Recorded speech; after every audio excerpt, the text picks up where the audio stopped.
여러분들은 저에게 참 특별한 분들이십니다.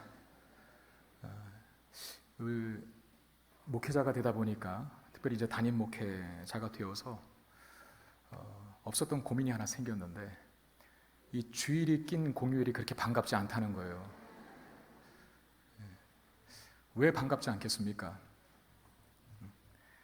특별히 이번 주일은 어린이 주일이고 또 8일은 또 어버이 주일이고, 그래서 아마 많은 또 우리 지체들이 친지를 갔으면 다행일 텐데 어디 또 여행을 간 분도 계실 거고, 그래서 여러분들은 예배의 자리를 사수하시니 오늘 만배의 축복을 받으시길 바랍니다. 네. 잘 오셨어요. 그리고 또 공휴일이 월요일이 참 싫어요. 저는 왜 그런지 아세요? 저희는 의미가 없거든요. 교육자들은 월요일이 쉬는 날인데 여러분들이 저를 때리셔도 됩니다. 아무튼 오늘 잘 오셨습니다. 말씀을 통해서 이 예배 속에 거하시는 하나님의 임재와 그 영광을 누리실 수 있는 복된 은혜가 있게 되기를 바랍니다.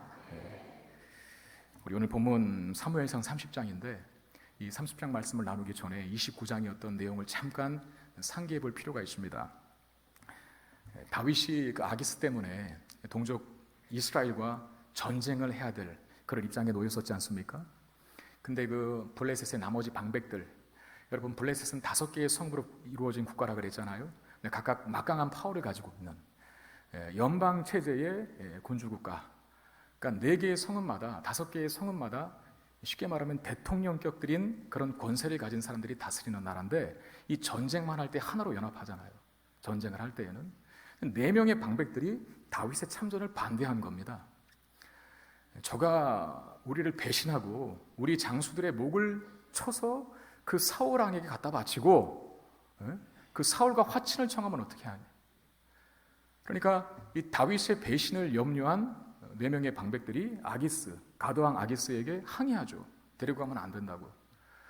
그래, 막강한 권력을 가진 이 4명의 방백들이 요구를 하니까 이 아기스를 할지라도, 실질적인 블레셋의 통치하다 할지라도 그들의 의견을 거스를 수가 없는 거예요. 그래서 이 다윗을 그 거처인 시글락 땅으로 다시 돌려보내게 됩니다. 그게 29장의 내용이었어요. 오늘 보면 30장은 이제 이 다윗과 그의 수하들이, 그의 부하들이 블레셋 땅에 편입되어 있지만 아직까지는 그 거처들인 시글락 땅으로 돌아오는 과정을 담고 있거든요.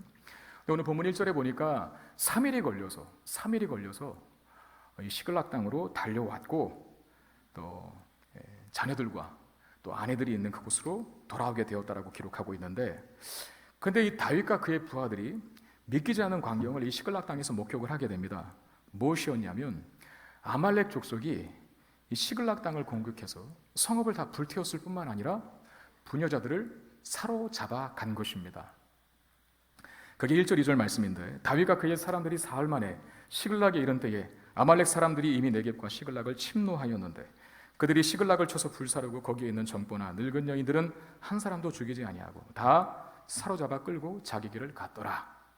여러분, 금방 29장에서는 동족 이스라엘과 전쟁을 할 수 있는, 어떻게 보면 진퇴양난의 위기 속에서 다윗은 아무것도 한 것이 없지만 하나님의 은혜와 섭리로 끄집어 주셨어요.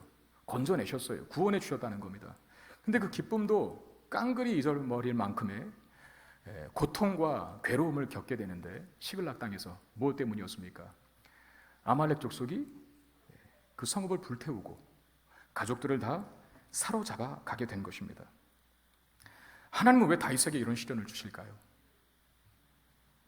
구원의 기쁨과 구원의 감격을 이제 누리고자 원래는 4일이 걸려야 돌아올 수 있는 그 길을 3일 만에 주파하여 돌아왔는데, 앞에 놓인 광경은 참상 그 자체였다는 겁니다.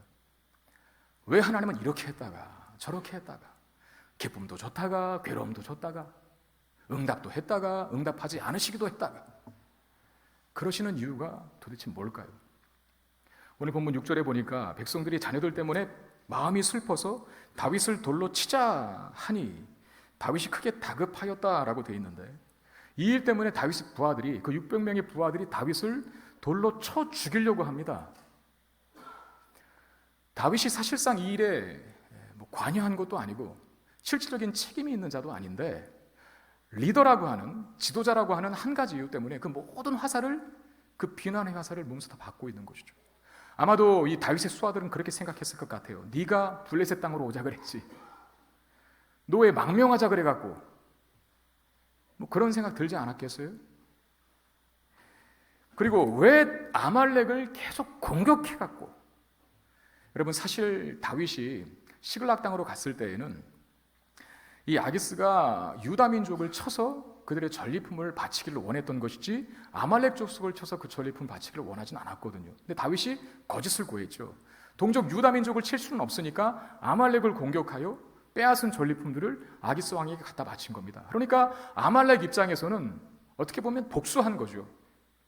다윗의 부하들의 입장에서는 왜 아말렉을 공격해갖고, 이런 후회와 이런 원망 나오지 않겠습니까? 그리고 다윗 때문에 블레셋의 이스라엘과 벌이는 전쟁에 그들이 동원될 수밖에 없었다는 겁니다. 남자들이 다 빠졌어요. 시글락 땅에는 그래서 연약한 부녀자들만 남아 있었습니다. 이런 것들 때문에 모든 분노와 원망의 화살이 다 다윗에게로 돌려진 겁니다. 근데 여러분, 다윗도 피해자입니다. 그의 두 아내인 아히노함과 아비가일도 사로잡혀갔다라고 5절에 밝히고 명시적으로 기록하고 있지 않습니까? 다윗도 이 재난을 고스란히 맞고 있는 괴로운, 그리고 아픈 피해자라는 뜻이죠. 그럼에도 다윗의 부하들은 돌변하여서 다윗을 죽이고자 합니다. 근데 여러분, 사실 이 다윗을 치고자 하는 다윗의 부하들은 어떤 사람들이었습니까? 사실 다윗에게 빚진 자들이죠. 왜? 이 사울의 지배권 속에서 어떤 영적이고 또는 육적이고 또는 정신적인 고초를 당했던, 때로는 유랑자일 수 있고 때로는 불황자일 수 있는 그런 사람들을 다윗이 거둔 거잖아요. 그들의 생계를 책임져줬고 보살폈고 거둔 사람이 바로 지도자 다윗이었습니다. 그리고 다윗이 이 일에 직접적인 책임이 있지도 않습니다. 그럼에도 그들은 모든 책임을 다윗에게 돌리고 그를 죽이려고 해요. 여러분, 하나님께서는 다윗을 왕으로 세우시기를 원하십니다. 그렇죠?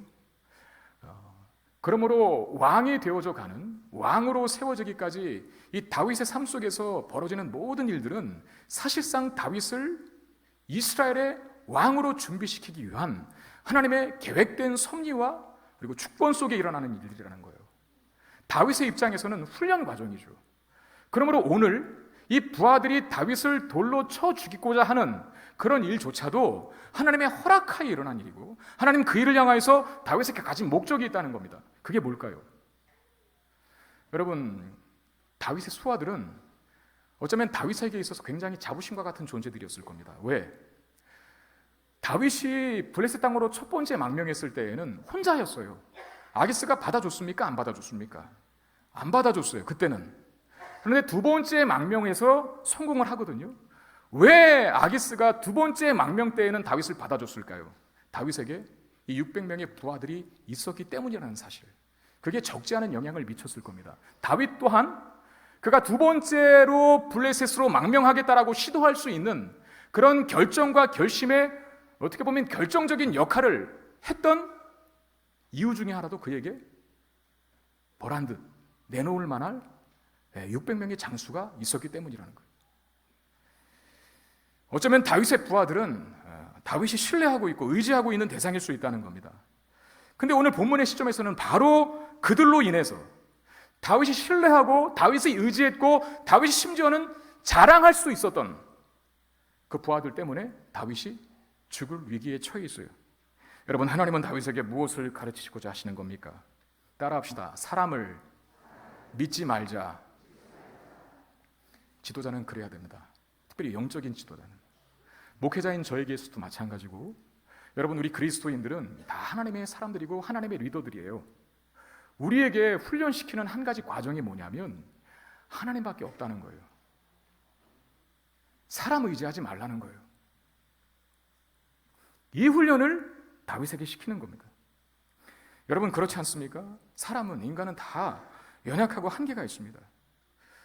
그들은 믿고 신뢰할 대상이 아니라 우리가 품고 섬겨줘야 할 대상이에요. 내 옆에 있는 아내, 내 옆에 있는 남편, 내가 거느리고 있는 자녀까지라도 믿고 신뢰하고 의지할 대상이기 이전에, 아니 그보다 내가 품고 섬겨주고 세워줘요. 그런 역할을 나보러 하라고, 우리 보러 하라고 하나님께서 붙여주신 동역자들이지, 하나님 다음 또는 하나님 같이 믿는 대상이 되어서는 안 된다는 겁니다.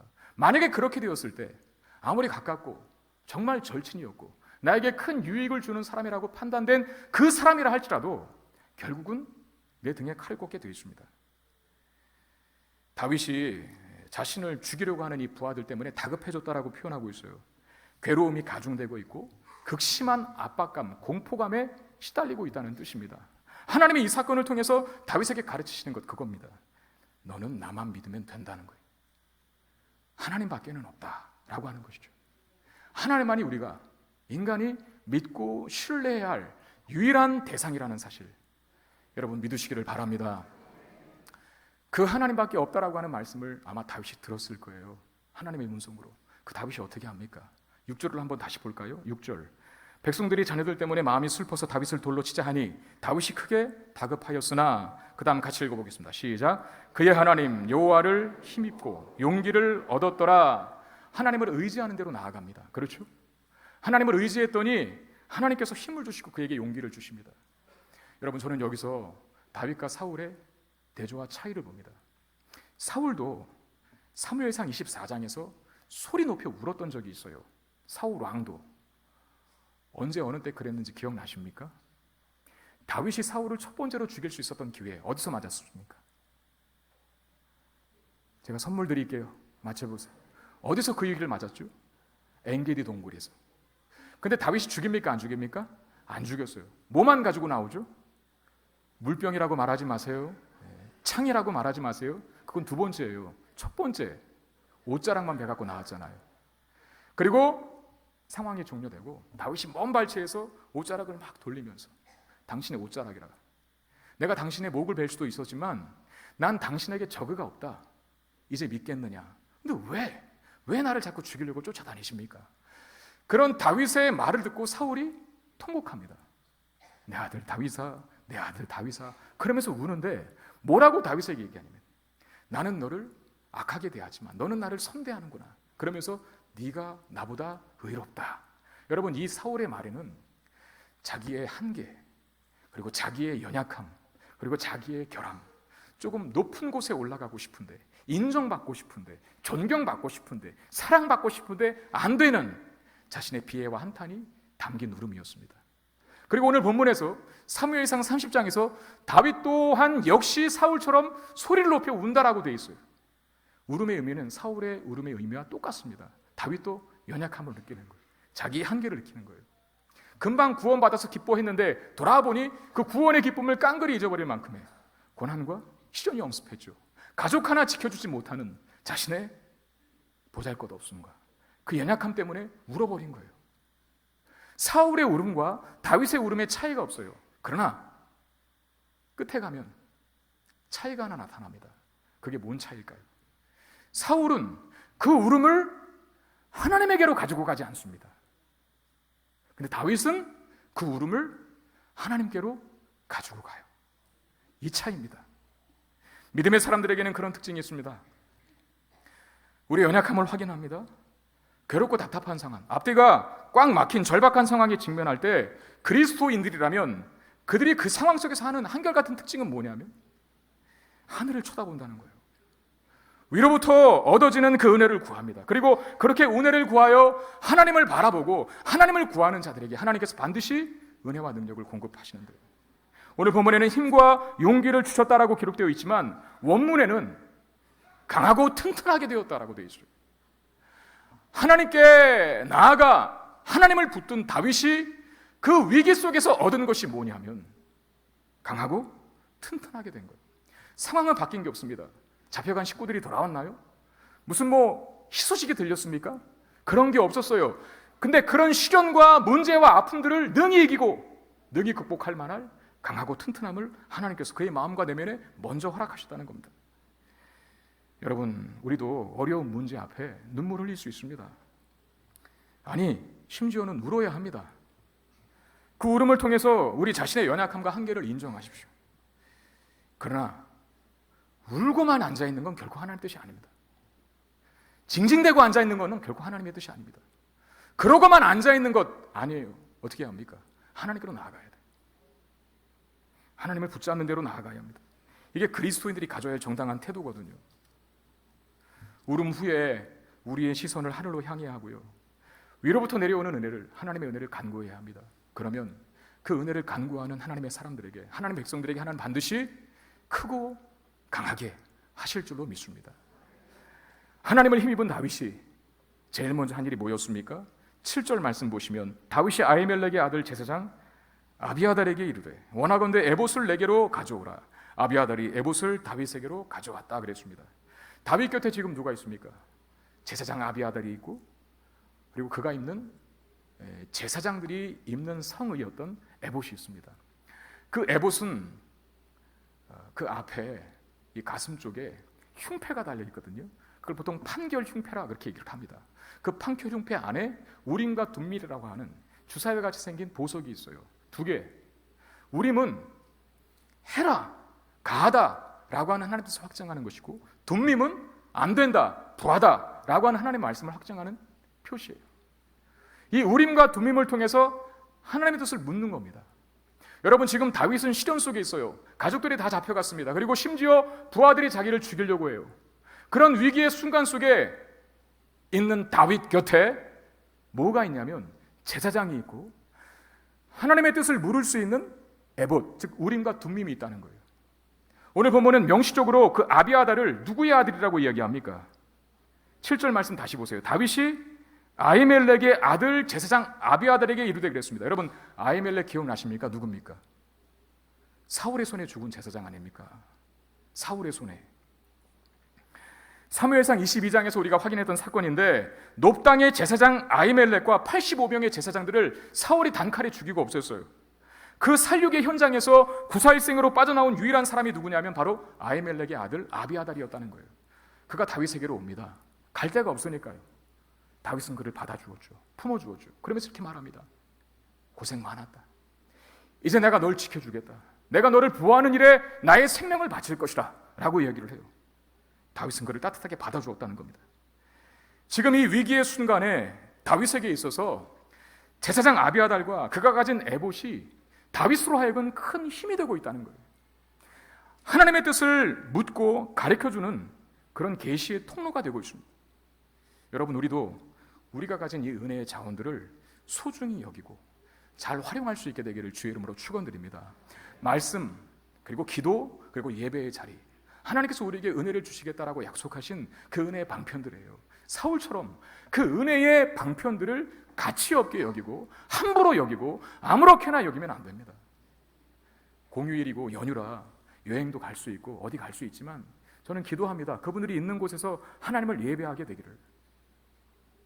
여러분들은 참 복된 사람들입니다. 여러분들은 참 복된 사람들입니다. 왜 아멘을 안 하세요? 이상하네. 여러분들은 참 복된 사람이에요.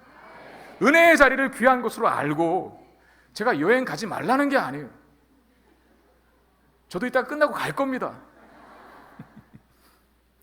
예배가 우선이어야 되잖아요. 더욱이 본교회에서 이렇게 예배를 드리고 이후의 일정을 짰다면 얼마나 좋았을까 하는 아쉬움을 갖게 되죠. 여러분, 사울은 그런 가치들을 아주 사소하게 여겼어요.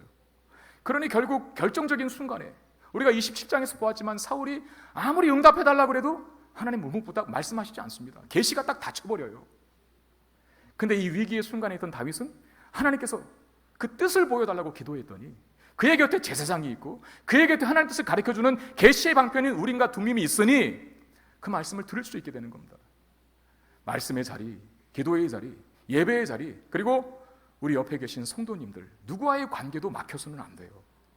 여러분, 목회자와도 담사치 마시길 바랍니다. 좋은 관계를 유지할 수 있어야 되고, 목회자뿐만이겠습니까? 장로님, 권사님, 또 구역장님, 모든 중직자들과 모든 직분자들과 성도 개개인이 막힘이 없어야 돼요. 어느 순간 어느 때에 그를 통해서 하나님께서 말씀을 가르쳐 주시고 그 뜻을 보여주실지 모르거든요. 생명의 끈을 그를 통해서 잡게 하실 수도 있다는 걸. 사울은 그것을 원천봉쇄하고 막아버렸지만 다윗은 그것을 받아주었어요.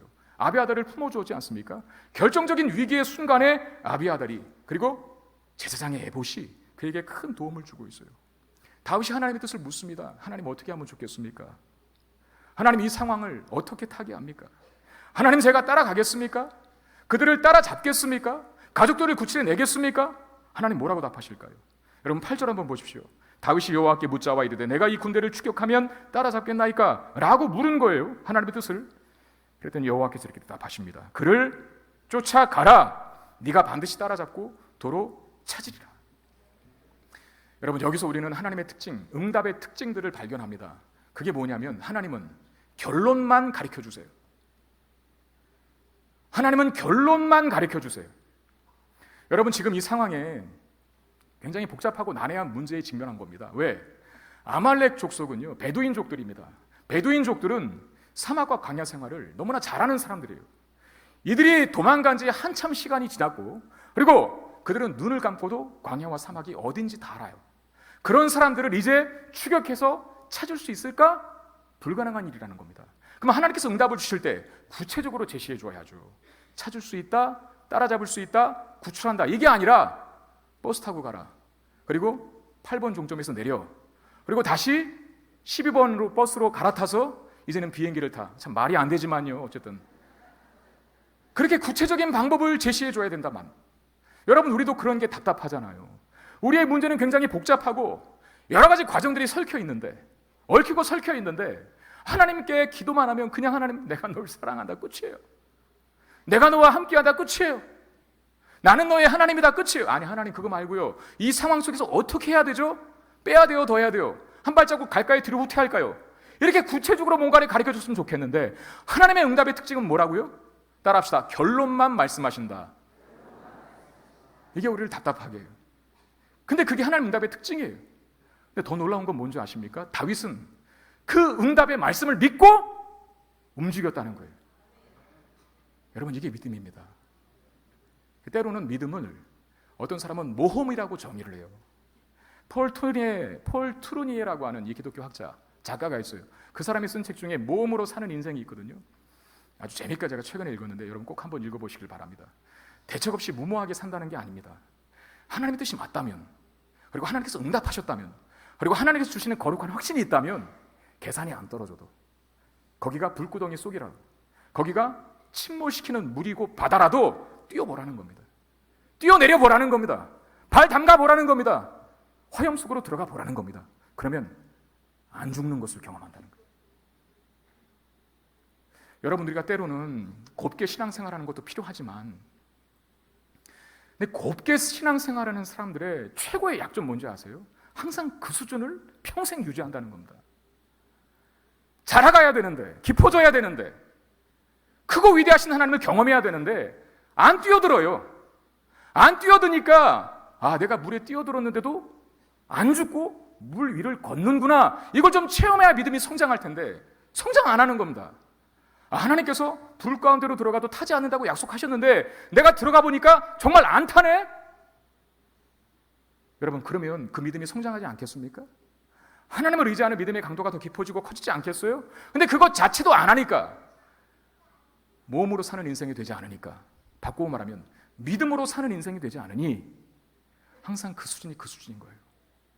다윗은 결론만 듣고도 움직입니다. 그들을 추격하기 시작한 거예요. 다윗이 하나님을 믿지 않았다면 나올 수 없는 행동이라는 것이죠. 그렇게 아말렉 군대를 다윗과 600명의 수하들이 추격하기 시작을 하는데 난관이 하나 발생해요. 어떤 난관입니까? 다윗의 수하 200명이, 다윗의 수 전체 몇 명이죠? 600명이었지 않습니까? 그 200명이 탈진한 겁니다. 근데 탈진도 할 만한 게, 여러분 이스라엘 백성들과 블레셋이 전쟁을 하겠다고 블레셋이 진친 지역이 어디였냐면 아벡이라고 하는 곳이었거든요. 거기서 이스라엘 백성들의, 다윗의 식솔들이 살았던 그 시글락 땅까지는 제가 주석을 보니까 90km가 넘는데요. 보통 걸으면, 그리고 대군이지 않습니까? 4일 만에 도착할 수 있는 거리랍니다. 그런데 며칠 만에 온 거예요? 3일 만에 도착했어요. 그러면 허겁지겁 온 것이죠. 왜? 보고 싶었으니까. 구원의 기쁨을 누리고자 막 달려온 겁니다. 얼마나 지쳤겠어요. 그런데 그들의 눈에 목격된 시글락 땅은 참상 그 자체였고, 그리고 다윗으로 하여금 다시 추격하자라고 아말렉이 어디 있는지도 모르는데 이제 진군하기 시작한 겁니다. 그러니 지치는 사람들이 생기는 게 당연한 것이죠. 그래서 9절 10절에 이런 말씀이 있는데, 이제 다윗과 또 그와 함께한 600명이 가서 부솔 시내에 이르러 뒤떨어진 자를 거기 머물게 했으되 곧 피곤하여 부솔 시내를 건너지 못하는 200명을 머물게 했고, 다윗은 400명만 거느리고 쫓아갔다라고 되어 있습니다. 여러분, 다윗이 지금 어떤 결정을 내린 겁니까? 안 돼. 너희들 때문에 지금 우리가 전쟁하러 가야 되는데, 우리가 무슨 피크닉 가는 거야? 전쟁하러 가야 되는데 200명이나 빠진다고? 여러분, 600명에서 200명은 3분의 1의 숫자예요.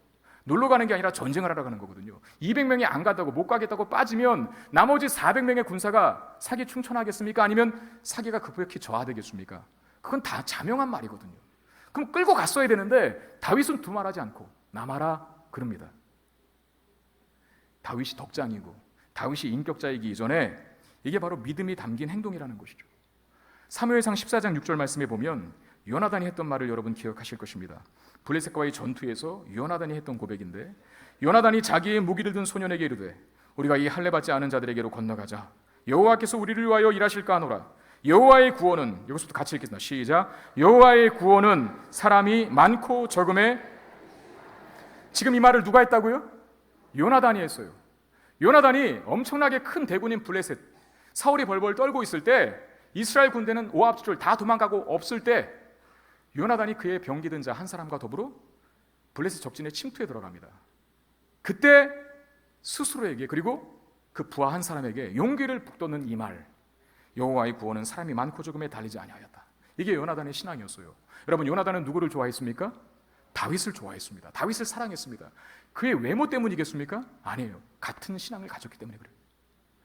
다윗도 이 신앙이 있습니다. 뭐요? 여호와의 구원은 사람이 많고 적음에 달리지 아니하였다. 하나님께서 결론 말씀해 주셨잖아요. 따라잡을 것이고, 그리고 가족들 구원해 낼 것이다 약속해 주셨잖아요. 그러면 그게 하나님께서 허락하신 일이라면 군대의 규모와 크기에 승패가 좌우되지 않는다는 사실을 다윗은 믿었던 겁니다. 그래서 200명 남으라고 한 겁니다. 그리고 또 하나, 다윗의 믿음의 행동이 또 하나 반복되는데, 가던 길에서 다 죽어가던 애굽 청년 하나를 만난 거예요. 애굽 청년.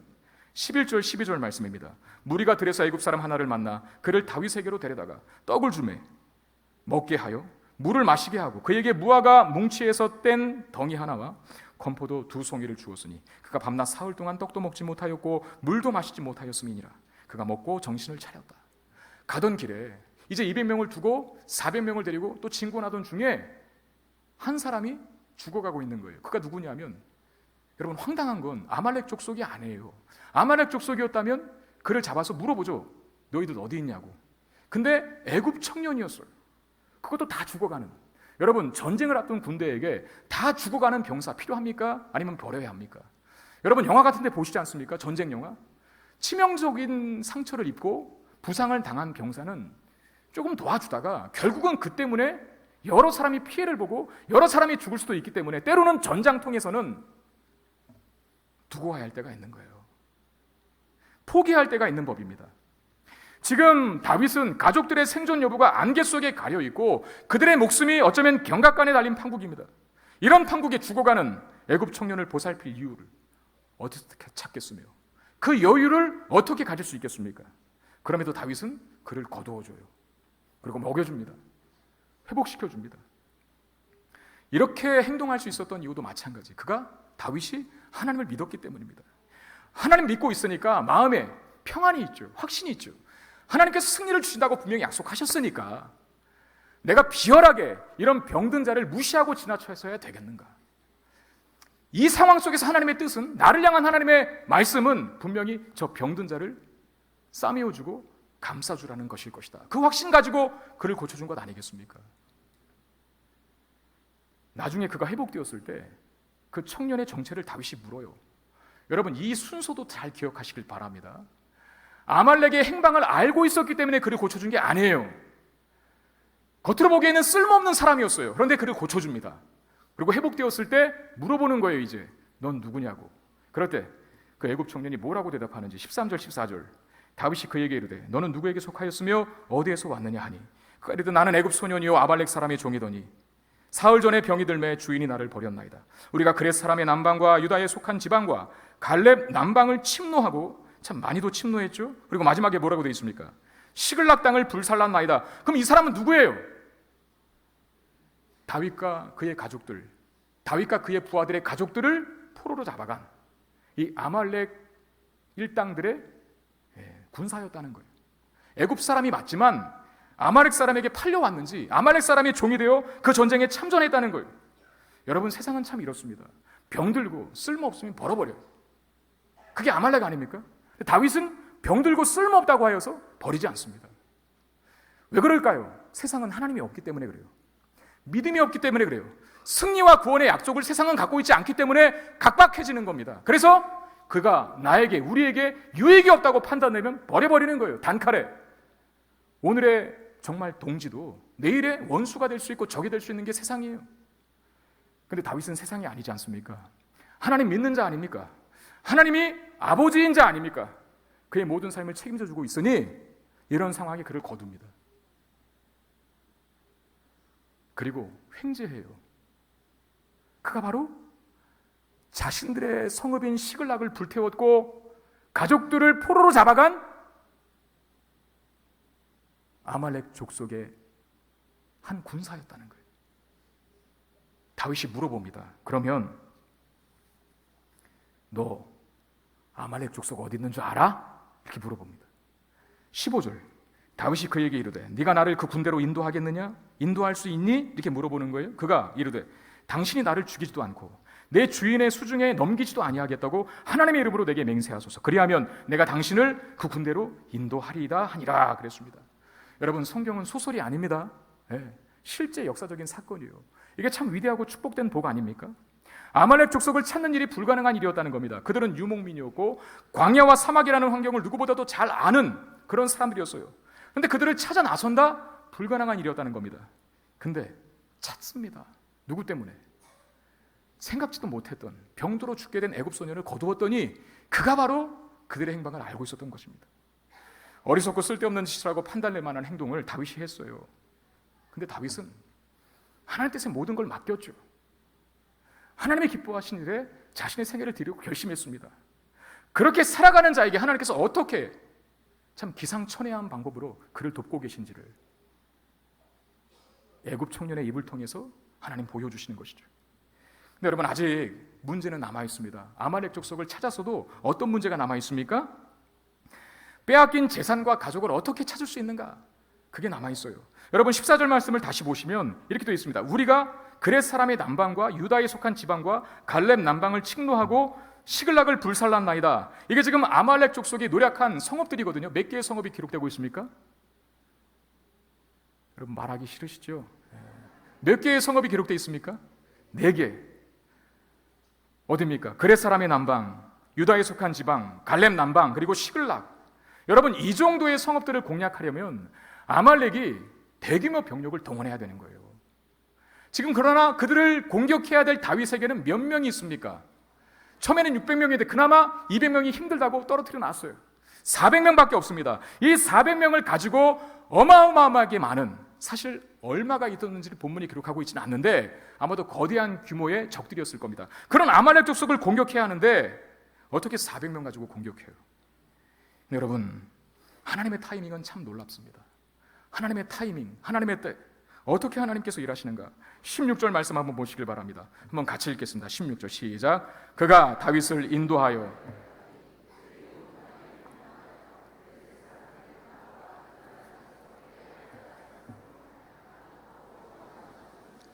여러분, 끝에 뭐라고 되어 있죠? 먹고 마시며 춤추는지라. 뭘 먹었겠습니까? 그건 다음이잖아요. 뭘 먹었겠습니까? 음식을 먹었겠고, 뭘 마셨겠습니까? 이때 이제 얘기를 하셔야죠. 뭘 마셨겠습니까? 설마 여기서 물이요, 아니면 사이다요, 콜라요, 이런 얘기 할 사람 없겠죠. 뒤에 뭐가 있습니까? 끝에? 여러분, 춤은 언제 춥니까? 그렇죠. 많이 해보셨잖아요.